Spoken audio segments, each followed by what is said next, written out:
Hey everyone, welcome to another video. Today I will show you how to fix your iPhone speaker if the volume is too low. So let's get started. First of all, open the settings on your phone and find the sound and haptics option. Make sure your silent mode is off. If your phone has a physical toggle switch, make sure it's not showing the red. Turn up the volume using the volume buttons or the slider in the control center.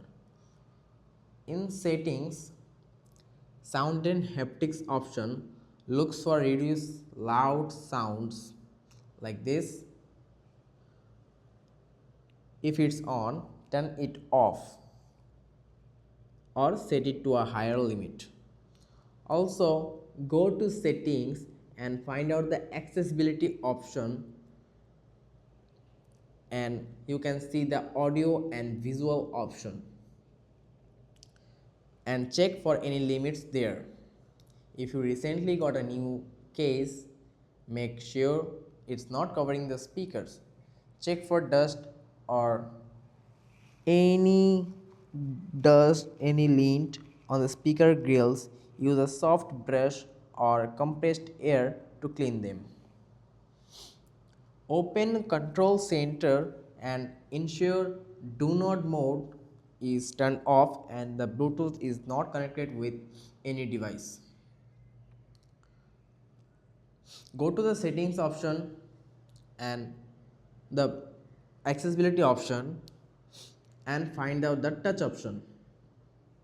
Scroll down to call audio routing option and set it to automatic. In settings, accessibility, here you can find the hearing devices and hearing aid compatibility. Turn it off. Turn it off unless you use hearing aids. If the issue is software related, try a force restart.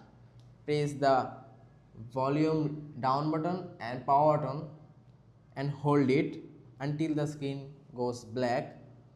You can swipe side to power off. This reloads your iPhone systems without deleting any data. If it doesn't work the first time, try again. Then if it isn't work, go to the settings and the general option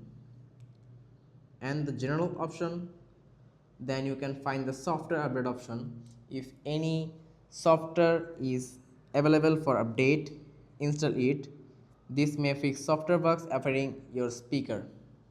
That's how you fix low iPhone speaker volume. If this helped, like and subscribe for more iPhone tips and tricks. So see you next time.